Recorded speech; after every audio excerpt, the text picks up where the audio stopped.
A symbolic handover unfolded in Dakar as France formally brought its military presence in Senegal to an end, closing a chapter that spanned over 2 centuries.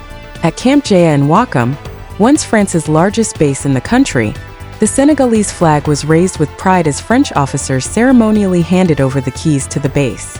The transfer marked the end of a long-standing foreign military presence and the beginning of a new phase in Senegal's sovereign defense strategy. France's military footprint in Senegal has deep historical roots, stretching back to colonial rule. After Senegal gained independence in 1960, France maintained a permanent military presence under various security and cooperation agreements. For decades, French troops were tasked with training Senegalese forces, conducting joint exercises, and supporting regional security operations across West Africa.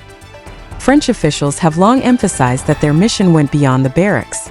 Their presence, they argue, was focused on building capacity within the Senegalese armed forces and contributing to regional stability.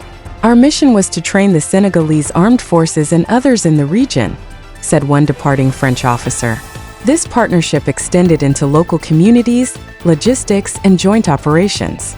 However, the context surrounding foreign military presence in West Africa has changed dramatically in recent years. Rising anti-French sentiment, coupled with the wave of military coups across the region, has led to growing calls for the removal of foreign troops. France has already been pushed out of Mali, Niger, Burkina Faso, Côte d'Ivoire, and Chad. Senegal, once one of France's most stable partners in the region, has now followed suit. French authorities acknowledge Senegal's decision with diplomatic caution.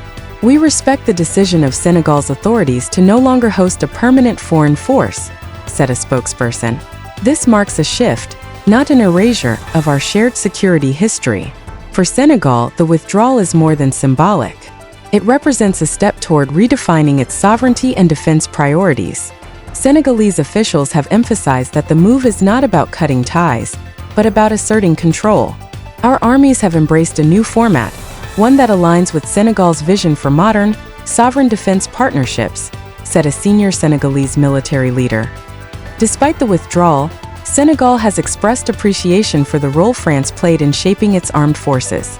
"France's support in training and logistics helped develop our military capabilities. That cooperation is recognized and appreciated," a military source confirmed. Roughly 350 French troops, primarily involved in joint operations and training, are set to leave Senegal over the next 3 months. The phased departure includes the handover of 5 military installations that had been under French control for decades.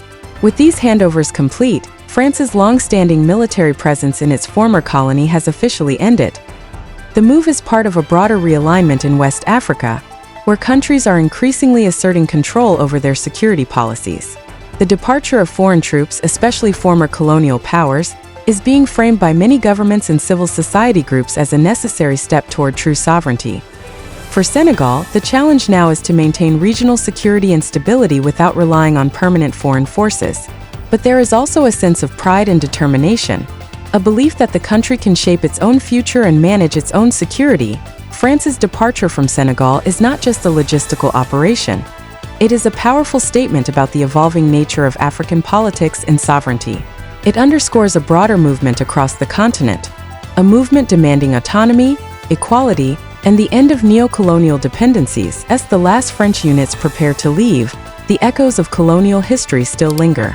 But with the Senegalese flag flying high over Camp Jaia, a new era begins, one defined not by the presence of foreign boots on the ground, but by the resolve of a nation to defend itself on its own terms.